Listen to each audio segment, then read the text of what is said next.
Et on accueille Jonathan Marchessault des Golden Knights de Vegas dans les studios Ford. Salut mon Joe, comment ça va? Ça va bien, vous autres? Salut Joe. Merci de venir sur le show, c'est très apprécié. Quand on a la chance d'avoir des joueurs actifs dans le game, ben on l'apprécie, c'est le fun au bout. J'apprécie que vous m'avez demandé. Ça faisait longtemps que je pensais avoir mon invitation. C'est pas grave. Saison 4, c'est correct. Bon, il va en ordre, on commence par les gars de quatrième trio. Nous autres, après ça, on finit avec les scoreurs. Max aime pas ça quand on va trop vite au premier trio, ça le fâche. Comment se passe la fin d'été, le retour à Vegas? Ça se passe bien. On revient pour l'école des enfants, mais ça se passe bien. L'été est un petit peu long cette année, disons, comparé aux autres années. Là. Fait que on est en forme, puis tout le monde remet leur bobo comme du monde, puis on est prêt. Ça ressemble à quoi, Joe, une arrivée? T'sais, on le sait, là, quand tu arrives dans ta ville, les enfants, l'école et tout ça, mais à Vegas, ça doit être quand même différent. Là. En tout cas, c'est ce qu'on s'imagine. Là. On voit la strip, on voit le casino, on voit le party. La vie normale là-bas, est-ce qu'il y en a une ou c'est toujours dans ce mood-là, mettons? Non, il y a vraiment une vie normale ici. Là. Pour vrai, moi, je demeure à Summerlin, qui est à peu près à 15-20 minutes de la strip. Puis c'est une ville qui est vraiment normale. Là. C'est une belle ville, il y a une belle communauté, il y a un beau downtown, il y a des bons restaurants. Tu sais, personnellement, je vais sur la strip pour mes games, puis pour des fois aller au restaurant. Mais on a tellement de belles places à aller à Summerlin que ça sert quasiment à rien à aller dans le downtown. Là. Mais admettons, vous allez vous jouer à la game, vous finissez, allez-vous tous souper l'équipe sur la strip ou vous retournez tous à vos maisons? Ben, c'est sûr que la première année, on était comme un petit peu excités. Là. On y allait, on y allait plus souvent un peu, là, mais là, c'est rendu. Surtout depuis que quand je suis rendu à 4 enfants, là, c'est moins le fun de se lever le matin après une game de hockey. Là, fait que j'ai essayé de me coucher pas trop tard. Mais non, on fait tout le temps. Par année, à peu près, genre 4-5 événements, ça strip toute l'équipe. Puis, on inclut les blondes des fois. Puis, c'est vraiment le fun. Là. Y a-tu un petit mémo dans le camp d'entraînement, mettons, pour les jeunes, pour l'organisation, comme on est à Vegas, puis il y a une façon, quand même, faut calmez-vous, les gars, là, échappez-la pas, puis c'est facile de l'échapper ici. Ouais, sérieux, c'est plus pareil que quand j'ai commencé professionnel. Là. Les jeunes, quand ils arrivent, sont plus excités de jouer à Fortnite avec leur nouveau coéquipier que d'aller prendre une bière avec le nouveau coéquipier. Fait que c'est plus bien pareil. Veux pas, ils les installent aussi à Summerlin, à côté de notre aréna de pratique. C'est là qu'on fait tout. Okay. On va jamais ça strip. On joue juste les games ça strip. Fait que c'est quand même calme. Là. Mais je sais que les dernières années, admettons, durant les séries, les Black Aces, des fois, ils réussissent à avoir du fun quand même. Là. Ça doit être Quand t'es Black Ace, t'es pas mal là pour ça. Là. Ouais. Mais non, c'est pas si pire que ça pour vrai. On a entendu une couple d'histoires aussi, veux pas, avec maintenant la Ligue américaine qui est à Las Vegas. Fait qu'on a entendu une couple d'histoires une fois de temps en temps. Fait que, mais ça se passe bien là. Alors, c'est hâte. Puis tu parles du début de carrière. Tu sais, justement, on pense aujourd'hui à Joe Marchessault, la grande carrière, puis tout ce que tu as réussi à accomplir. Mais il y a eu un départ à ça, puis on dirait qu'on pense juste au beau aujourd'hui. Mais tu as quand même fait un bout dans la Ligue américaine. Tu sais, avant de monter en haut, là, ça a pris quand même du temps. Tu as dû fighter pour te rendre là. Comment s'est passé ces débuts-là, justement? Vous l'avez vécu aussi un peu. Là. J'ai joué 300 games dans la Ligue américaine. Fait que c'est quand même un grind mental. Là. Vous veux pas. Après que tu finis un week-end et tu as joué 3 games en 3 soirs, tu te dis sacrément que je suis tanné. Là, t'es tanné de rider le boss. Tu te dis, je fais ça pourquoi? L'Europe, ça a l'air beau là-bas. Il y a des belles ligues. Tout. Fait que j'ai pensé longtemps d'y aller. Ça a été difficile. Le moment où que j'ai trouvé le plus tough, c'est quand j'étais dans l'organisation de Columbus. Je trouvais qu'il y avait. Quand que j'avais été signé, le general manager avait été firé 2 mois après. Fait que là, j'étais comme plus partie des plans. Puis ça, j'ai duré un an et demi dans la Ligue américaine là-bas à Springfield, Massachusetts. Je te confirme que ça, c'était rock bottom pour moi. Pour vrai, là, j'étais vraiment tanné là-bas. Mais quand j'ai été échangé pour aller à Syracuse, j'ai joué un an et demi là-bas. T'sais, même quand j'étais dans la Ligue américaine, ils nous traitaient tellement bien, l'organisation, puis tout, que j'ai adoré ça, pour vrai. Là. J'ai vraiment trouvé ça trippant, puis ça m'a redonné le goût de plus jouer au hockey, plus performer, puis je voyais qu'il y avait des ouvertures pour des gars comme moi. Auparavant, je trouve que les jeunes Québécois, on a de la misère à percer beaucoup plus si, dans les années passées et les années qui s'en viennent. On dirait qu'on a plus de la misère. Fait que je trouvais que le Lightning, à chaque année, Julien Brisebois, il fait tellement une bonne job donner de la chance à des jeunes Québécois. Puis il m'a donné ma chance. Puis, tu sais, vous savez comment c'est, là, quand tu joues dans la Ligue nationale, t'as pas 10 millions de chances. Fait qu'il faut que tu sois capable de la saisir. Puis j'ai été capable de la saisir. Tu sais, mais j'ai été mis dans une chaise où tu sais qu'il y avait 4 blessés à Tampa. Ouais. Fait que, tu sais, je suis rentré sur la deuxième ligne, je jouais du power play. Puis là, ben, ils ne pouvaient plus me renvoyer en bas parce que j'allais me faire ramasser dans les waivers. Fait que j'ai resté toute l'année là à ma 5e année professionnelle. Puis depuis là, ben, parti. Pourquoi tu penses que ça a été, je ne veux pas dire si long, là, parce que ton cheminement a été quand même difficile. C'est-tu plus dur de s'imposer comme un joueur de talent? T'sais, on s'entend, là, moi, un gars de 4e trio, c'est facile. Tu rentres à 4, puis si t'es chanceux, tu rentres tout de suite. Un gars de talent, il faut que tu la mettes dedans. Là. Penses-tu que c'est un peu un lien avec ça? Ou?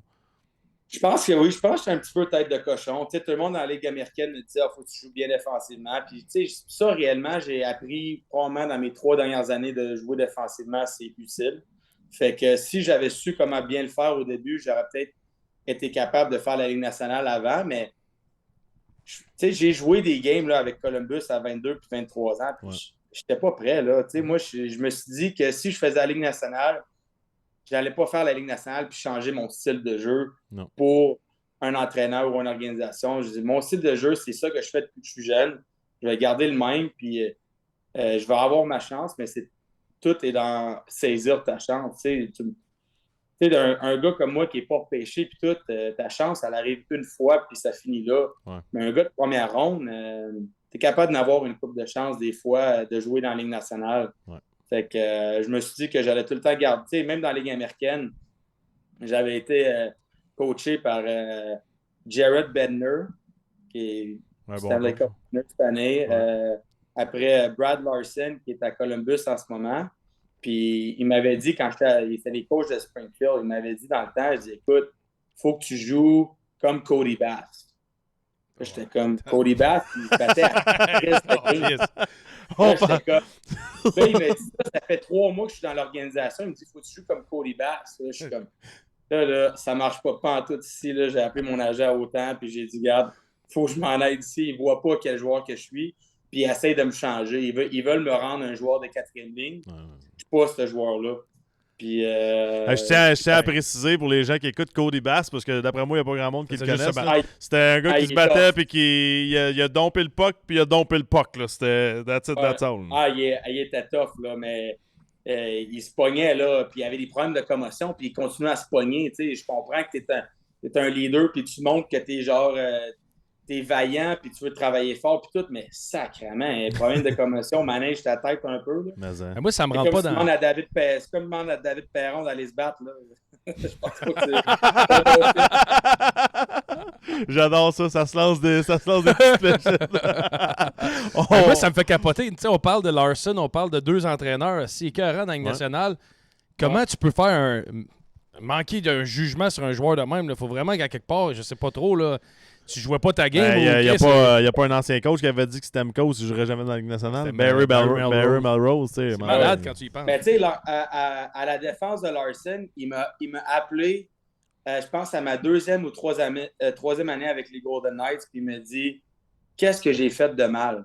Tu sais, il voulait savoir, lui, il m'avait pas bien gagé, puis j'ai dit, ben écoute, tous les joueurs, ils ont leur propre style. Faut pas que je comprends que tu veux les améliorer, mais tu peux pas changer leur nature de ce qu'ils sont. Moi, je suis un shooter. Tu peux pas me dire d'aller... Mes mains ne sont pas faites pour se battre. Là. Tu comprends-tu? Je suis capable de me défendre, mais il faut que tu gages. Chaque joueur est différent. Faut que tu sois capable de gager aussi le mental du gars. Si le gars est capable de... Moi, j'en ai vu beaucoup, là, des coachs là, ruiner des carrières puis mettre des gars à la retraite et tout. Puis, moi, j'étais capable d'en prendre, mais le coach, faut que tu sois capable de gager si le kid est capable d'en prendre. Puis je trouve que des fois, ça laisse un peu à désirer ces affaires. Surtout, là, je vous regarde, vous deux gars qui sont capables de marquer des buts. Le choix de coach puis le choix de coéquipier là, sur ton trio doit avoir une importance majeure, pareil. Là. sais, toi, vraiment. vous avez besoin de la POC à palette, là? Disons que Joe patine 30 km/h plus vite que je pouvais le faire. Là. Fait que le choix de mon partner était assez important, disons. Là. Mais je suis d'accord que c'est influent, mais tu sais, c'est. Je sais pas. Oui, c'est important, mais moi, je pense que chaque joueur de hockey, il faut que tu te regardes dans le miroir, il faut que tu sois capable de. Tu sais, moi, j'ai commencé à Traverse City à sortant du junior avec les Rangers de New York. J'étais allé à Traverse City. Ils m'avaient mis là, sa quatrième parce que je venais de signer un contrat de Ligue américaine East Coast pour que je joue dans East Coast. Puis il m'avait mis sa ligne avec deux gars, je me rappelle pas de leur nom, mais ils auraient vu patiner, puis je pense pas qu'ils ont fait plus que la East Coast. Là. Mais c'était des tough. Là. Puis ils se pognaient, mais tu sais, j'avais réussi à genre produire avec eux autres un peu. Fait qu'à chaque game là-bas, je montais de ligne. Fait que rendu à ma dernière game, j'étais rendu sur la première ligne là-bas, puis on était en finale, mais tu sais, moi je pense que c'est quand même important, mais tu peux pas utiliser ça comme excuse. Parce que des chances, t'en as juste une. Ouais. Si tu continues, si tu as des excuses, tu vas jamais genre achiever anything, moi je pense. Il faut peut-être que tu trouves genre du positif puis du constructif. Puis moi, c'est comme ça que j'ai pensé un peu. OK, mais tu m'amènes d'abord à une question intéressante parce que tu dis j'ai réussi à trouver ma place avec le Lightning. Viens-tu juste dire que ta question est intéressante? Ben, je la trouve intéressante dans les propos qu'il dit parce que ça vient joindre un peu. Tu t'en vas au Lightning, ça va bien. Tu t'en vas avec les Panthers, saison de 30 goals. Puis la liste de protection, tu te retrouves à Vegas. Tu dois pas comprendre à quelque part ce qui se passe un peu. Là. C'est bon. T'as Ouais, bon, non. T'as bon, Non, pour vrai, ouais, ça. Quand j'étais en Floride, tu sais, j'avais tellement travaillé fort pour me rendre à la Ligue nationale. Pour te rendre à la Ligue nationale, c'est tellement beaucoup de travail. Mais d'y rester, c'est un autre. Et de performer, c'est un autre. Fait que, tu sais, ça monte tout le temps à chaque coup. Quand j'étais arrivé en Floride, je me suis dit, sacrifice, tu sais, 30 goals, 50 quelques points. Je me suis dit, OK, je suis établi dans la Ligue nationale. J'ai trouvé ma niche, j'ai trouvé mon équipe. Puis là, l'équipe de Panthers, ils font OK, non, on ne protège pas. Plus, à ce moment-là, j'ai réalisé que le hockey, c'est une business.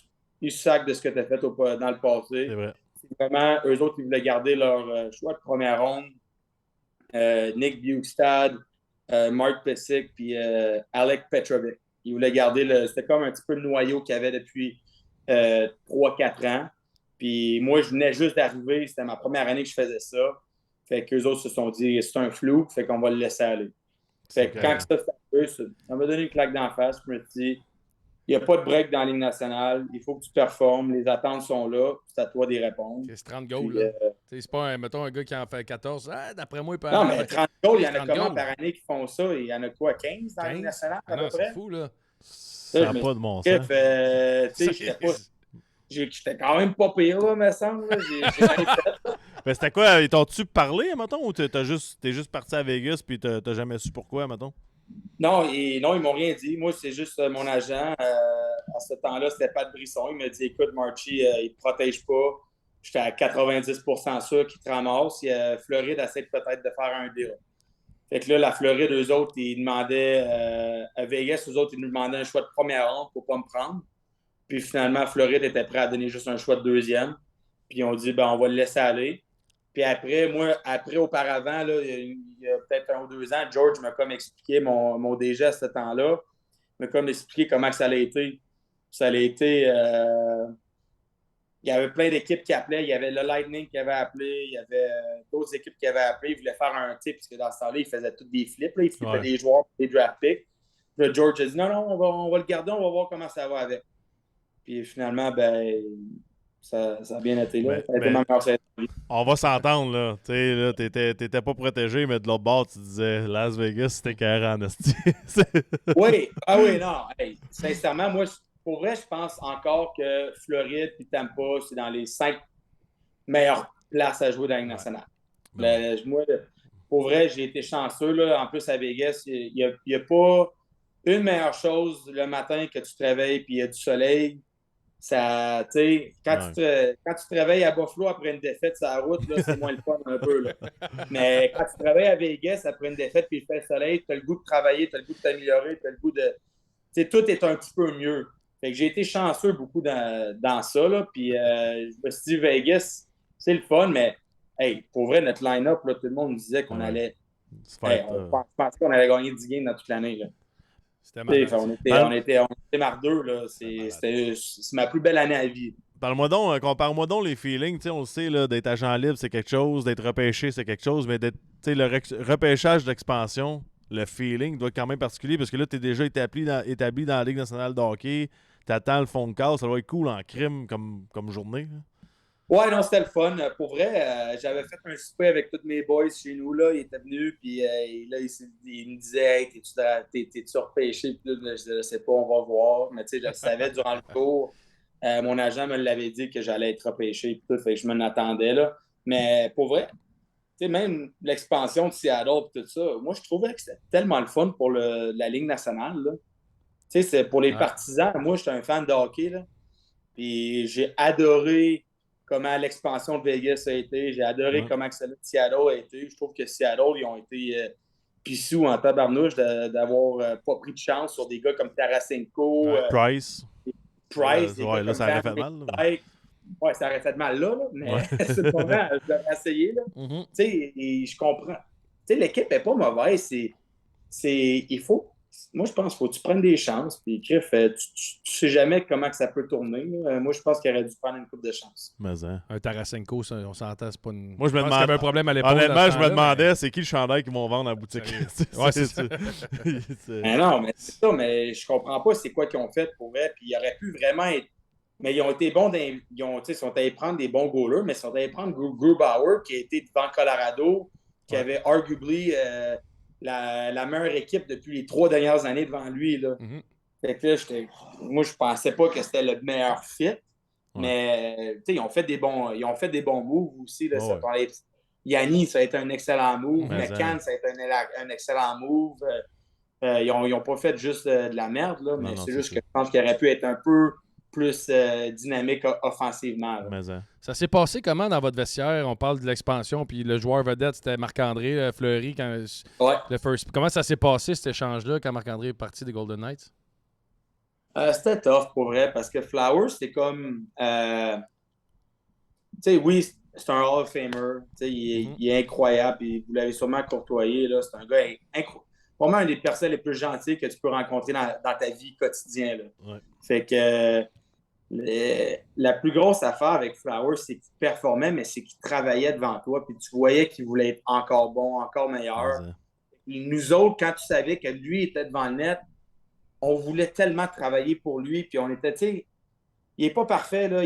Il ne laissait aller des crotons, là, mais on voulait tellement travailler pour lui, là, puis aller chercher des gros goals pour lui, parce qu'on savait que les gros saves, il allait être là aussi. Puis il en faisait, là, Fait que pour vrai, c'était quand même le cœur de notre équipe. Puis c'était décevant. Je veux pas, c'était décevant. C'était notre leader.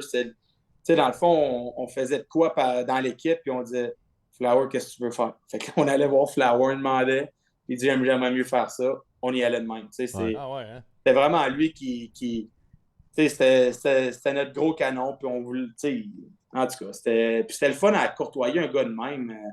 Dans la pratique, là, il travaille. Puis, moi, je suis un mange-marde un peu des fois dans les pratiques. Je snipe les goalers, puis tout. Puis, je criais par rapport à Flower. Puis après, lui, quand il faisait des saves, il criait aussi. Fait que, ça amène l'atmosphère dans une pratique. Puis, il veut tout le temps messer around. Il fait des coups. C'était juste le fun quand il était alentour d'une chambre de hockey. À quel point c'est dur, justement. Lui, c'est un leader, c'est un gars qui a gagné des Coupes Stanley et tout ça, mais quand tu arrives d'une nouvelle équipe comme ça, là, c'est tout du monde qui se connaissent, mais on va dire qu'ils se connaissent pas, qui n'ont jamais joué ensemble ou peu là, en tout cas. Là. Puis là, t'as pas de noyau, puis t'arrives, puis c'est qui les leaders? Comment que ça se passe dans le vestiaire? Parce que c'est pas comme une organisation normale là, au premier camp d'entraînement. Non, vraiment pas. Puis le monde, quand ils sont arrivés, on a fait un group text.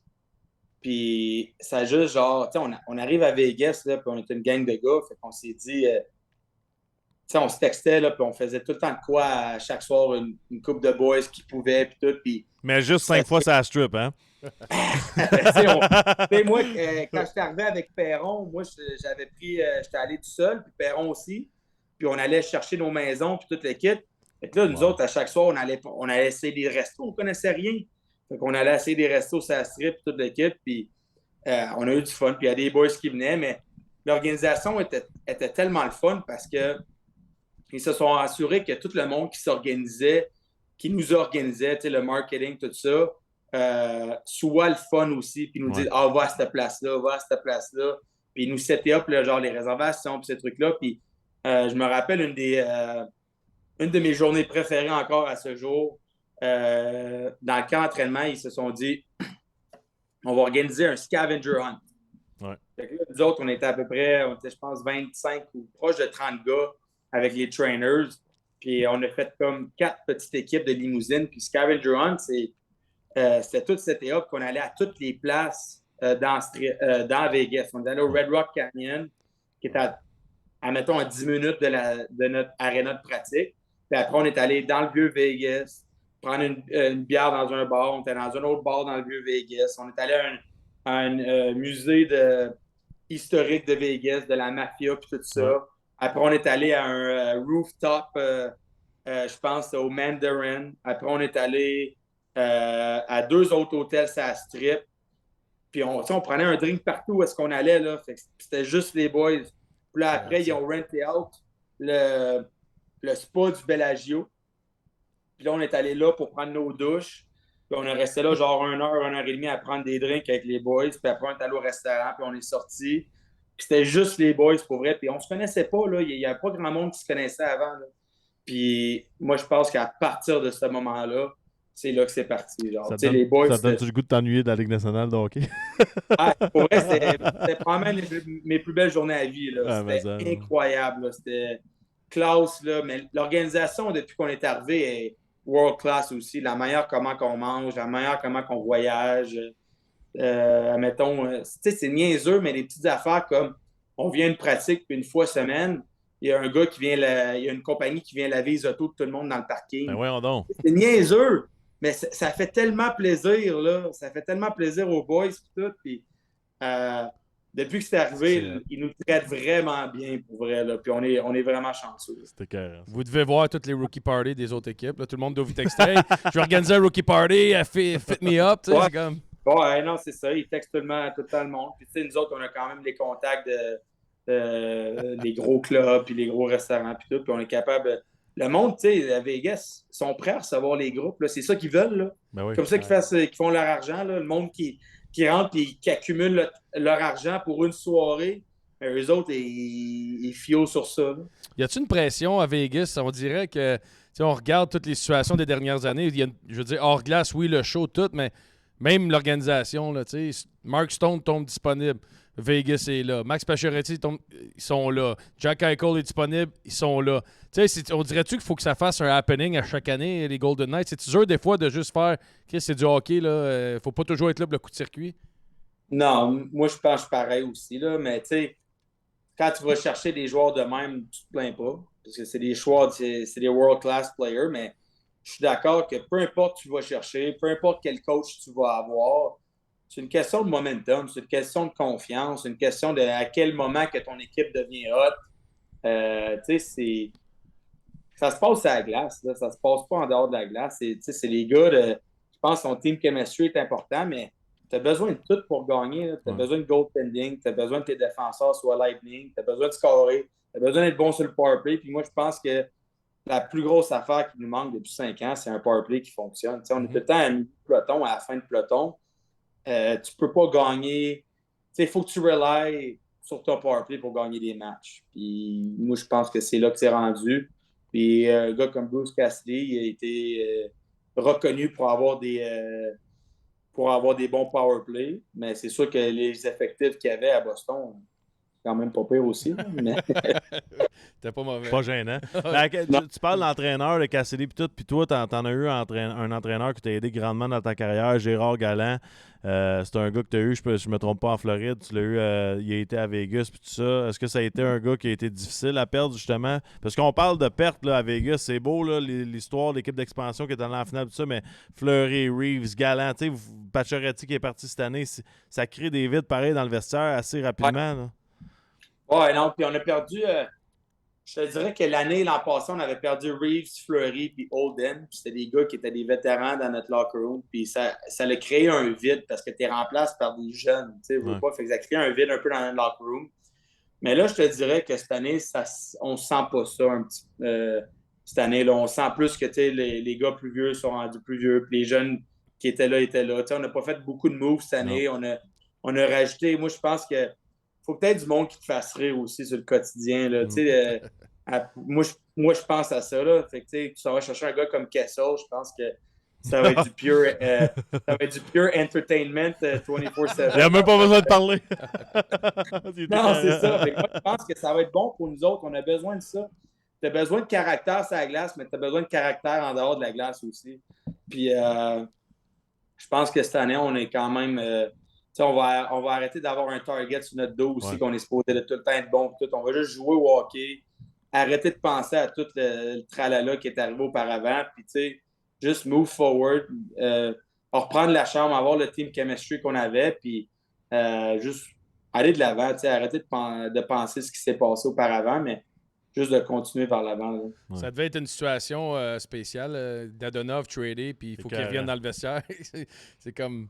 Ça devait explique-les pour les gens, parce qu'il n'y a pas tout le monde qui a suivi ça. Là. Dans le fond, Evgeny Dadonov a été échangé à Anaheim, si je ne me trompe pas, puis la transaction a été refusée par la Ligue à cause d'une affaire de contrat avec les sénateurs d'Ottawa avant de s'en aller à Vegas. Là, transaction annulée, mais vous autres dans le vestiaire... Oui, c'est ça. Ce qui s'est passé, c'est quand il a été échangé d'Ottawa, Ottawa n'a pas soumis la liste de no trade. Mais tu sais, en réalité, tous tes joueurs, tu es supposé savoir c'est quoi leur contrat. Ben, c'est ça, oui. Fait qu'en réalité, je pense que c'est un petit peu la faute de tout le monde là-dedans. Là.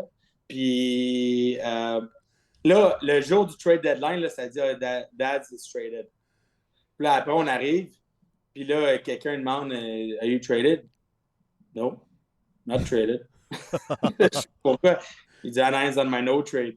Puis là, après, là, les GM étaient comme ben là, on t'a tradé, tu veux pas y aller?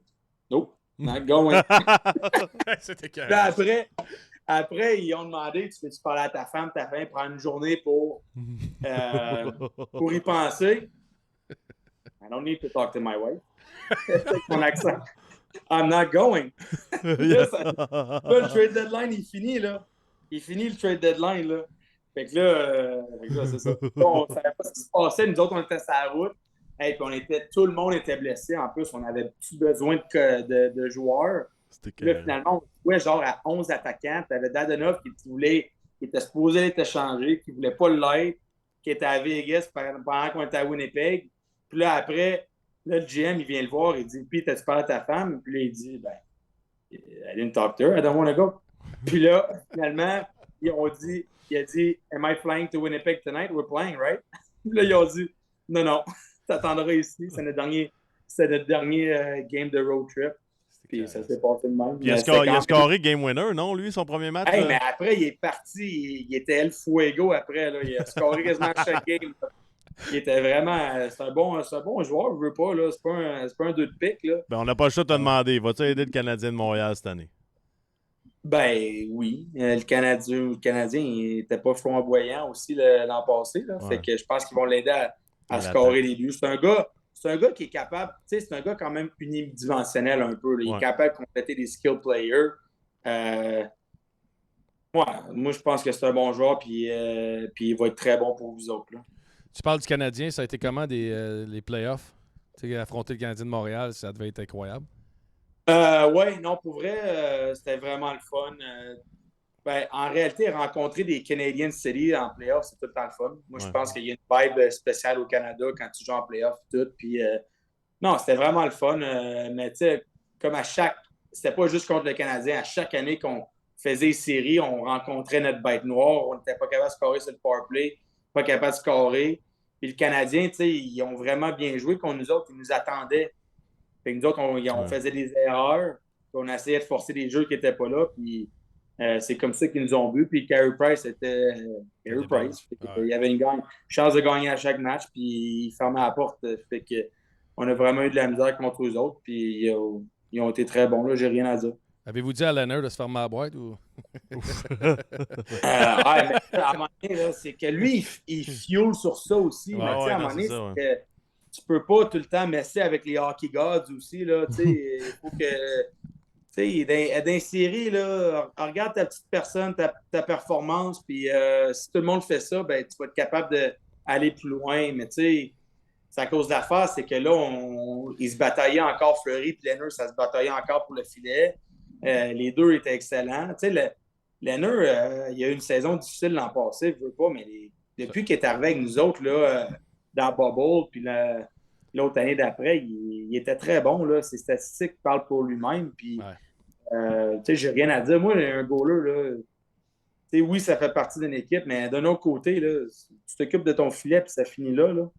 Mais Fait pour que, le vestiaire, Joe, tu sais, quand on l'a vécu dans les estrades, nous autres, on couvrait la game dans le fond à Montréal. Quand tu commences à jouer avec les gardiens en série, là, Fleury, Lehner, ça l'affecte-tu les joueurs dans le vestiaire ou c'est-tu comme Chris, on met qui dans le net? Là? non, ben pas tant, parce que tu sais, t'as un A, un B. Fait que, Ouais. tu sais, c'est pas une grosse affaire, mais tu sais, moi, personnellement, je pense qu'après la game tu sais, la game on gagnait, je pense que c'est le troisième match. Ouais. On gagnait, puis là, Fleury a fait son giveaway à Anderson, puis là, ça l'a taillé la game, on l'a perdu en overtime. Après, je pense qu'il était revenu avec Lehner, gagné 2-1. avec Lehner. Moi, je serais revenu avec Fleury, donner une chance. Hey, écoute, t'as fait une bévue, reviens fort, gagne-nous une game. Lehner, il est revenu fort, il a gagné une game. Puis là, il revient avec Fleury, que Lehner a juste accordé un but ce match. Pas de but, ou un but. Ouais, 2-1. Là, j'étais comme là, c'est où c'est qu'on s'en va avec ça? Là, à ce moment-là, je comprenais pas les décisions vraiment, mais à un moment donné, quand tu es l'entraîneur, c'est toi qui fais les moves aussi. Ouais. Mais, Non, mais souvent, ça part en panique à Montréal. Ah, les joueurs doivent. Au final, ta job, c'est de jouer et de fermer ta boîte. Là, ils partent en peur. Ah, c'est sûr que le veste. Ouais, hey, ma job, je mets le chandail, je joue. Qu'ils mettent Lehner, Fleury, oui, on va en discuter. Ça va peut-être nous faire chier. On hésite peut-être, mais au final, j'embarque sur la glace, je joue. Là. À quelque part, c'est ça notre job. Là. Autant que tu dis le goaler, c'est la job, gère ton bleu. Là, c'est qu'à Montréal, ils n'ont rien d'autre à faire que de penser à ça. Moi, je pense qu'à Montréal, le monde overthink tout. Ouais. Moi, je suis un petit peu le Canadien. Là. Ouais. Quelqu'un ne score pas pendant 3 buts. Si, là, Caulfield, cette année, là, l'an passé, dans les séries, il était tellement bon. Puis là, il arrive, il a de la misère au début. Puis là, il a de la misère, c'est un jeune. Puis là, il n'arrêtait pas d'en parler. Ouais. Laissez donc le kid tranquille. Il y a quoi? Il y a début vingtaine. Laissez-le tranquille. Il va trouver sa groove. Il va scorer 30 goals par année. Laissez-le aller.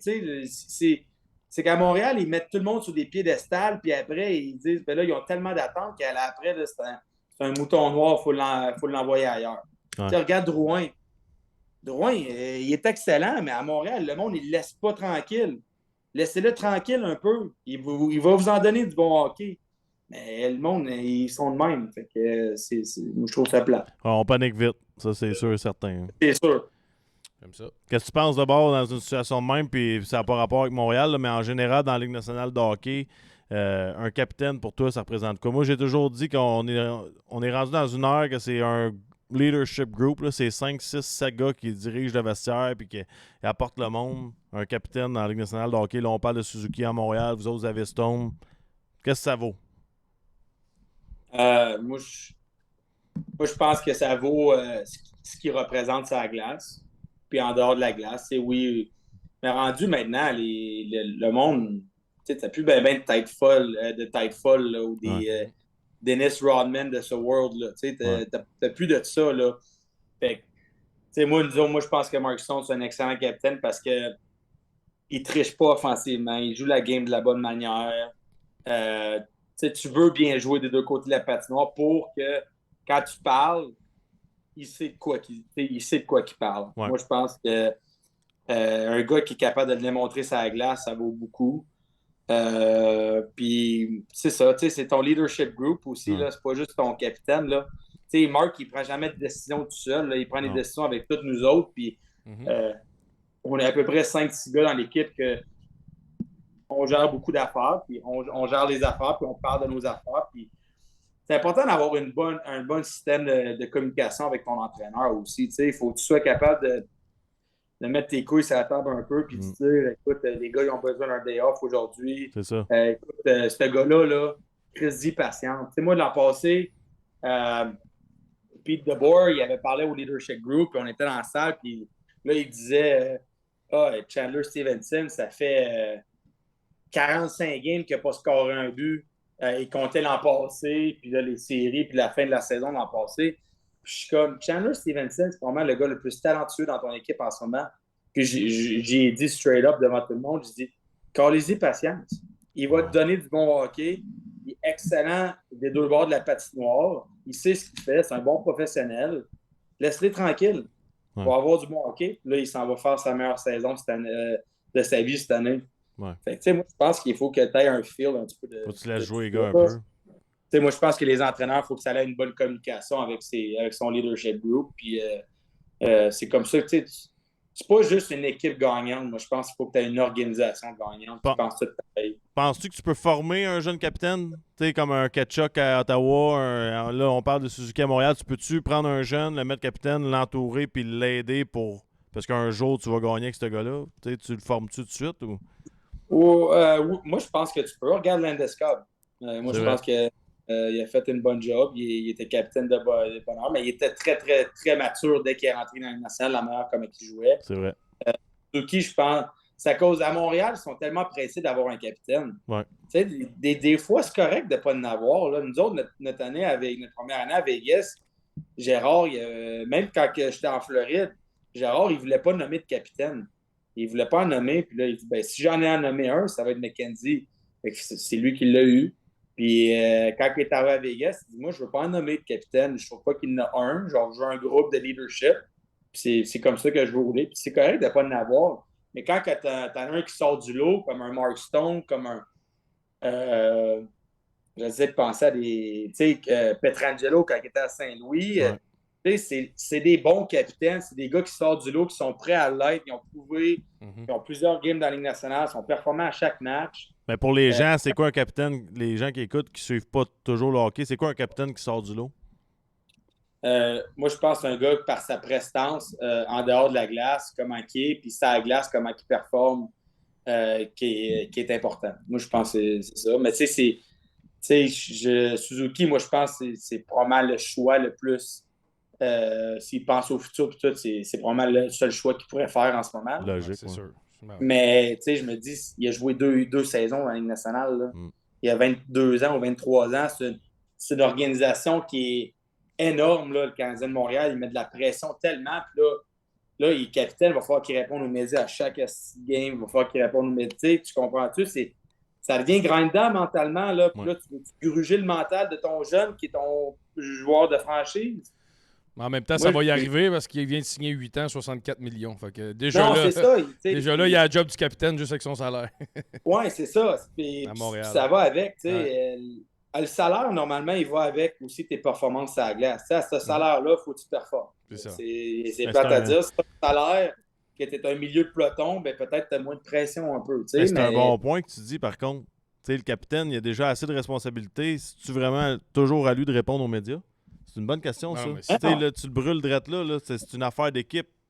Est-ce que tu devrais alterner les joueurs dans le vestiaire qui parlent aux médias? Ben oui. Mais Gallagher, tu sais, moi je suis d'accord. Moi, personnellement, Suzuki serait mon capitaine, puis ça serait Edmondson, ça serait le Gallagher qui sont assistants, puis on alterne, puis tout le monde tourne, puis that's it. Autant que le coach en chef devrait pas être de tous les points de presse à m'emmener. On peut-tu mettre les autres gars puis les entendre nous autres aussi? C'est la même affaire. Mais c'est surtout dans les markets comme Montréal et Toronto. Là, à un moment donné, tu donnes des breaks au monde. Là, puis, c'est pas juste ça. Eux autres, quand ils vont sur la route, là, ces gars-là, là, on va prendre le capitaine. On va prendre le gars le plus vieux. C'est tout le temps le même gars. Fait que c'est comme, tu veux-tu gruger le mental de ce jeune-là?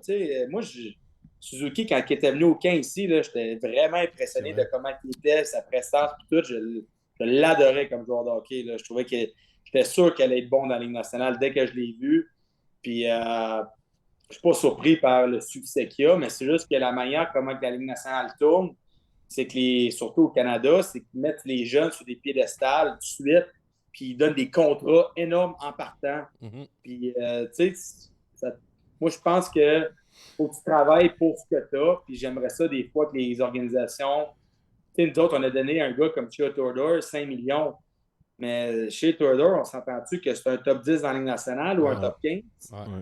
C'est un bon contrat, tu sais, you make him earn it. Puis, quand son contrat va être fini, il va faire son 8 millions, là, mais c'est juste que je pense qu'il donne un petit peu trop vite l'argent les organisations maintenant. Tu sais, tu regardes Ottawa, là, je trouve que ça donne des contrats rapidement. Puis, Edmonton, il y a 10 ans, là, avec les Taylor Hall, tout ce match-là. Exactement. Tu les donnes trop vite, je trouve. Ouais. Non, je suis Un bon bridge deal comme dans le temps, là, me semble que ça faisait l'affaire. Ouais, moi, j'ai toujours eu ça. Moi, c'était un nouveau contrat qui faisait ça. Il appelait ça des overpass deals. C'est 1 an juste pour sauter une rue. Max, on va t'offrir un bridge. Yes! Yes! Wow! Un bridge à long terme de 2 ans? Hey, j'ai 2 derniers sujets que je veux t'entendre. Ça devait pas être, on parle de leadership, on parle de gars que tu t'entends bien. Un gars comme Pacioretty qui part puis qui fait des commentaires un peu plates sur votre organisation, ça doit faire chier un peu les gars dans le vestiaire? Mais tu sais, on le connaissait pas. Puis je savais que des fois, c'est juste, tu sais, vous savez comment c'est avec les médias, c'est pris hors contexte. Moi, je pense qu'il voulait. Il m'a appelé après, tu sais, il a appelé moi, puis une couple de gars, puis pour dire genre, hey, c'est pas ça que je voulais dire.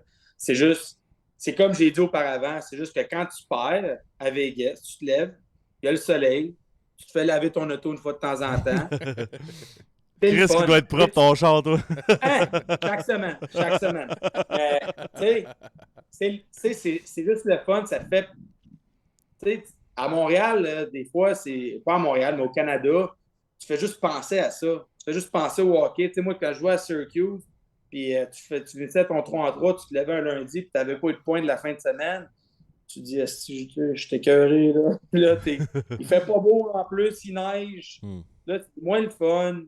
Mais tandis qu'ici, tu sais, la vie continue, puis tu veux devenir meilleur quand même. Tu sais. À l'Arena, le work ethic qu'on a, c'est, tu sais, ça marche avec ton leadership group. Tu sais, si ton leadership group se présente dans le gym, ben, tout le monde va se présenter dans le gym. C'est ça. Fait que, moi, c'est ça qui est important pour moi, c'est que tout le monde veut devenir meilleur à chaque jour. C'est comme ça que tu es capable de builder plus une winning organization. Ouais. Puis je pense que c'est comme ça que je vois ça un peu plus. Ouais, c'est bon. Dernier point, je dois t'entendre, c'était le match des étoiles à Vegas cette année. Ça devait être écœurant, là. Ah, c'était une belle expérience. Tu sais, moi, j'ai jamais pensé faire ça nécessairement.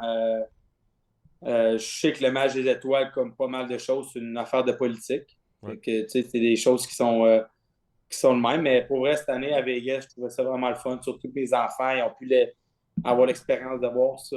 Tout. Puis, non, je trouve j'ai vraiment trippé. Puis aussi, tu sais, ça donne la chance de voir les autres gars dans la Ligue nationale. Puis, tu sais, le monde du hockey, on est quand même chanceux. Là. Tu sais, c'est rare qu'on rencontre des mange-mardes, là, puis tout ça. Fait que, tu sais, je trouve ça le fun de rencontrer. Tu sais, j'ai rencontré un gars comme Connor McDavid, j'ai trouvé ça incroyable. Tu sais, Connor, c'est pas mal,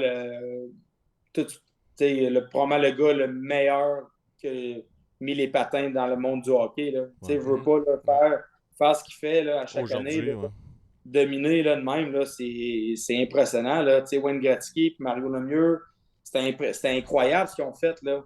Mais je trouve que Connor, comment il agit, puis tout ça, puis comment il le fait à ce jour, c'est vraiment impressionnant. Puis de l'avoir courtoyé là, il a pris une photo avec mes enfants, puis c'est un souvenir que j'aurai pour toute ma vie. Bon, c'est Merci, Joe, de ton puis, temps. David Perron qui nous texte pendant que Joe j'ai hâte d'avoir le texte. Check ça.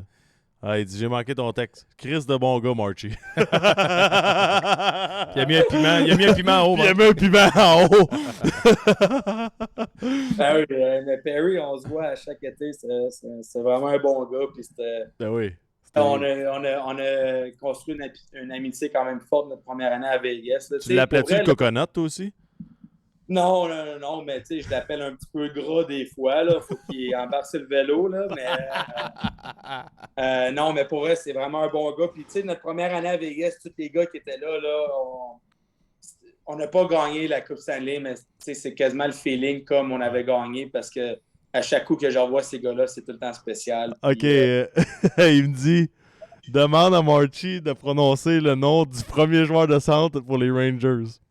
Impossible que je le fasse. Pas capable. J'ai de la misère avec les noms pour vrai. Là, Je l'appelle Zigabanajab. Je sais pas comment le dire. Il dit des gars de même, asti que ça nous faisait rire. Pas capable de prononcer un nom qu'il dit. Hey, il me Zigabanajab. demandait à chaque game, il disait Marty, dis donc, le gars, ailier droit, c'est la deuxième ligne. Puis je disais non, je sais pas avant. C'était un running gag dans le temps. Ah, t'es bien fin. Merci T'es bien beaucoup. fin. On te remercie. Puis on va te laisser aller prendre une petite bière sur le bord de la piscine avant que la saison commence à Las Vegas. Hein? Yeah, Ouais, Las quand même. Vegas. Attention à toi, Joe. Merci beaucoup. Salut, Joe. Merci les boys. Merci. Salut, bye.